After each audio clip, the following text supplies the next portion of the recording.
Kawan-kawanku, selamat berjumpa. Sudah kangen, sudah rindu. Kali ini, hari ini, ayo kita ngobrol lagi. Siapa yang masih ingat lagu ini di openingnya album Cinderella? Saya. Udah pasti hafal lah. Ya, yang sering nonton Irama Sofaril pasti hafal. Lagu ini sangat berkesan di hati saya, di hati para penggemar, khususnya yang mengenal Ira Maya Sova sejak tahun 78. Banyak terima kasih. Terima kasih juga yang sudah subscribe, like, comment, and share. Teman-teman dari seluruh bagian dunia ini. Wow, saya tidak bisa menyebutkan dari mana saja, tapi banyak terima kasih ya, atensinya luar biasa.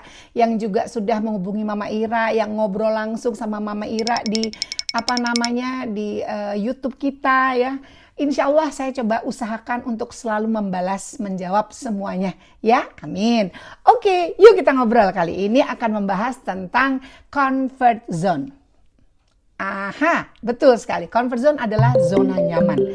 Zona nyaman adalah saat ini nih saya duduk di sini nih adalah satu ruangan kecil yang tidak besar, tapi disinilah saya merasakan kenyamanan karena saya melakukan rutinitas, ya, rutinitas yang selalu berulang-ulang di tempat ini. Saya merasakan kebiasaan yang terstruktur, ya, bangun pagi melakukan ABCD dan sebagainya. Itu adalah salah satu yang kita sebut jadi bagian dari bagian zona nyaman.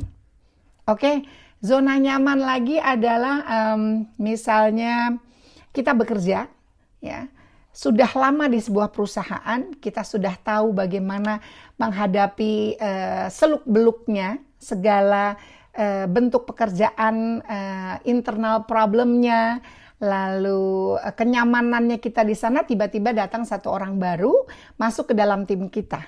Ya, kalau kita berbesar hati, kita bisa menganggap dia sebagai salah satu yang akan menjadi tim suksesnya sebuah pekerjaan, ya, atau divisi tersebut. Tapi ada juga yang merasa terusik dengan zona nyamannya, gitu ya. Ada yang merasa sebagai threaten atau ancaman, ya. Tapi ini it's depend on dari bagaimana kita bisa melihat arti dan merasakan zona nyaman itu sendiri day to day-nya kita. Oke. Lingkungan yang tidak asing juga membuat kita merasakan zona nyaman yang betul-betul melekat ya dalam kehidupan sehari-hari, selain rutinitas, kebiasaan yang terus-menerus ya, dan lain sebagainya. Oke, Mama Ira, apakah zona nyaman itu membuat kita happy? Ya. Zona nyaman membuat kita happy. Ya. Apakah zona nyaman itu bisa membuat kita menjadi lebih maju? Tunggu dulu. Kalau zona nyaman itu biasanya kita tidak mau terusik ya. Normalnya kita tidak mau ada gangguan. Apa saja bentuk gangguannya gitu. Kita maunya hanya ada di dalam lingkungan yang di situ aja, nggak mau keluar. Atau tidak mau diganggu oleh orang lain, ya. Nah, hal ini bisa membuat kita merasa terbatasi pola berpikir kita, ruang gerak kita, eksplorasi kita. Kita tidak bisa lagi berinovasi karena rutinitasnya begitu terus, gitu. Tidak ada lompatan-lompatan baru atau pencapaian baru, ya. Itu plus minusnya dari zona nyaman. Oke, bisa nggak kita mendapatkan peluang-peluang yang positif? Bisa, ya. Ada 4 peluang bila berani keluar dari zona nyaman.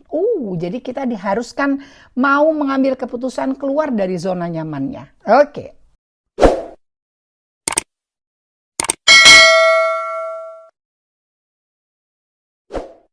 Berani keluar dari zona nyaman. Jadi kita diharuskan mau mengambil keputusan keluar dari zona nyamannya. Oke, let's talk about it. Yang pertama adalah perubahan positif, yaitu asah kemampuan diri lewat pengalaman baru. Kalau tadi saya sampaikan, kalau zona nyamannya sudah ada di situ, biasanya orangnya atau yang terlibat di dalamnya hidupnya biasanya statis. Jadi itu aja. Ya, dia tidak mau ada tantangan, tidak mau ada perubahan, tidak mau ada pencapaian baru. Hidupnya cenderung minimalis. Jadi ya udah rutin aja gitu. Ya, tapi kalau dia berani keluar dari comfort zone-nya itu, asah kemampuan dirinya lewat pengalaman baru, ya, atau untuk mendapatkan pengalaman baru. Gitu. Kenapa? Kita perlu sekali pengalaman baru. Nggak mungkin dong kita selalu hidup dalam kotak yang ya sudah begitu-begitu aja gitu. Atau Anda menikmati. Kalau saya mungkin tipenya bukan orang yang senang dikungkung di satu tempat gitu. Jadi saya ingin berinovasi, saya ingin berkreasi, saya ingin explore apa yang saya punya gitu ya. Apakah Bapak Ibu, Sis, anak-anak Mama juga seperti Mama Ira? Oke, let's talk about it lagi. Berpikir lebih kreatif ya. Meningkatkan daya tahan mental. Oke, kreatif jelas. Daya tahan mental, oh iya. Karena kalau kita keluar dari comfort zone, kita kan pasti akan ditempa kiri kanan oleh suasana lingkungan, situasi kondisi yang berlaku. Kita harus adaptasi. Mental kita kuat nggak untuk menghadapi itu semua?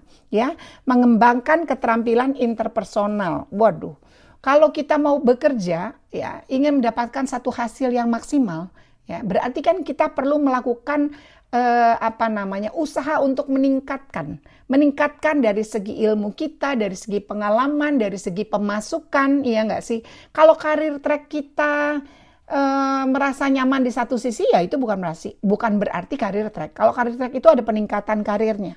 Ya, kita mau melakukan apa? Kalau sekarang kita baru sampai sebatas misalnya admin, ya dalam sebuah perusahaan ada admin. Lalu kita pengen ada pengembangan lagi. Kita belajar, kita ikut les atau keterampilan apapun untuk mendapatkan ilmu baru gitu ya. Kita belajar lagi dari admin, kita mau menjadi apa? Misalnya mau menjadi member dari sebuah divisi yang lain misalnya gitu. Mau belajar marketing, kita coba masuk, kita coba memberanikan diri untuk menjadi seorang marketer ya. Tapi itu ilmunya yang kita dapatkan, ya itu perlu pengorbanan. Kita perlu berlatih, kita perlu kembangkan apa yang menjadi kemampuan kita. Jadi ada karir tracknya, ada peningkatannya. Nggak mau dong kita di admin terus, nggak mau dong gaji kita cuma 300.000 per bulan saja dan terima iya, gitu kan? Oke, jadi jangan pernah jadi minimalis ya. Keluar dari comfort zone-nya untuk asah kemampuan diri lewat pengalaman baru. Yang kedua, membangun percaya diri dan ketangguhan ya. Kalau kita pernah gagal, ayo bangun. Ya, saya sering banget mengatakan itu. Jangan pernah malu untuk gagal. Karena dengan gagal kita jadi makin tahu kekurangan kita di mana. Ya, kalau kita semakin percaya diri melakukan apapun yang kita lakukan juga akan membuat kita menjadi termotivasi untuk menjadi lebih baik. Gitu ya. Jadi berani hadapi tantangan. Oke, biar lebih tangguh, biar lebih sukses ya. Berikutnya menemukan potensi atau bakat tersembunyi. Biasanya orang-orang yang di dalam comfort zone tidak pernah mau untuk eksplor apa yang dia miliki gitu. Jadi karena sudah terlalu nyaman, kalau ditanya misalnya gini, wah suaranya bagus, enggak lah, nggak bisa nyanyi lah, ini penyanyi cuma khusus untuk kamar mandi aja. Tapi saya mendengarkan suara dia bagus gitu. Dia nggak berani untuk eksplor kemampuannya dia. Ini salah satu contoh aja gitu ya. Jadi harus bisa mengeluarkan apa yang menjadi keistimewaan diri kita. Ya, kalau kita keluar dari comfort zone-nya, keluarkan, explore apa yang kita miliki, temukan potensi yang ada dalam diri kita ya. Sisi lain yang belum tentu orang lain atau bahkan diri kita sendiri tahu, ternyata aku bisa ya. Ternyata aku bisa masak ya. Ternyata aku bisa. You understand? Ya, kita coba lagi. 4, meningkatkan kemampuan adaptasi. Kalau keluar dari comfort zone itu berarti menghadapi hal-hal baru seperti yang tadi saya sampaikan ya. Berarti akan ada rasa gebrakan pada mental atau hidup kita ya. Kuat atau enggak nih? Digebrak kiri, gebrak kanan gitu ya. Ini kan berarti kita melihat satu sisi yang belum pasti. Kalau kita merasa yakin dengan comfort zone kita kan udah tahu nih rutinitas kita. Kita sudah tahu pencapaian seperti ini dan lain sebagainya. Tapi kalau kita meningkatkan kemampuan adaptasi kita dengan keluar dari comfort zone, berarti kita tidak pasti. Ya, kita sudah tahu ketidakpastian itu. Ya, mampu nggak kita untuk menyesuaikan diri? Gitu ya. Jadi hadapi ketidakpastian harus lebih terbiasa lagi dan lebih fleksibel dalam menyesuaikan diri. Oke, akan terbiasa lama-lama hal seperti itu. Proses memperkaya perspektif dan memunculkan ide-ide kreatif baru. Kalau kita di comfort zone, lagi-lagi merasa terbatas. pikiran kita hanya terpaku kepada satu sisi saja dan biasanya mengerucut kepada hal yang sama. Ya, kalau nggak dibilang terlalu naif ya apa namanya? Cuma satu aja. Pokoknya itu bagus, itu tidak, ini jelek, ini tidak. Ya, padahal kalau kita lihat dari sisi jelek atau bagusnya, ya perspektif seseorang it's depend on lagi bagaimana kita bisa melihat dari situasi kondisi yang berlaku. Ya, jadi sudut pandang atau cara perspektif kita atau perspektif kita menghadapi atau melihat segala sisi itu sangat diperlukan. Ya, makanya kalau orang yang mau keluar dari comfort zone berarti orang-orang itu adalah orang-orang yang mau maju, orang-orang yang punya pikiran yang lebih luas. Orang-orang yang tidak mau membatasi pikirannya dia dengan apa yang dia pikir bahwa saya adalah yang paling benar. Ya, jadi perspektif itu harus berani kita tingkatkan, kita perkaya lagi. Oke, siapa tahu ada ide-ide yang menarik, ya kan? Ketika mampu menaklukkan ketakutan, ya atau merangkul pengalaman baru, kita akan menemukan dunia yang penuh peluang. Ya itu tadi saya bilang, kalau situasi kondisinya berubah-ubah, kita tahu di depan sana ketidakpastian, kita berani untuk menantang, kita berani melakukan hal-hal yang menantang dalam hidup ini, berarti kita sudah berani keluar dari comfort zone. Means that kita akan mendapatkan hal-hal yang baru. Jadi kita akan keluar dari rasa ketakutan, ya, keluar dari rasa ketidakmampuan, gitu. Ternyata kita bisa, ternyata aku mampu, ternyata pencapaian baru ini luar biasa dalam hidupku, ya. Nggak apa-apa, kita hadapi kan rasa ketakutan itu, tapi yang penting kita lakukan, kita coba gitu ya. Jadi merangkul pengalaman baru. Oke, potensinya itu menjadi tidak terbatas. Ya, mudah-mudahan apa yang saya omongkan hari ini, apa yang sudah saya sampaikan, apa yang sudah kita obrolin, bisa bermanfaat untuk semuanya. Ya, mohon maaf saya agak distract hari ini dengan 5 ekor kucing saya yang sedari tadi duduk manis nonton mamanya lagi ngobrol. Bapak Ibu, semuanya anak-anak mama pamit dulu, anak-anak mau makan. Sampai ketemu besok ya. Terima kasih. Wassalamualaikum warahmatullahi wabarakatuh. Dadah. Ya, mama keluar.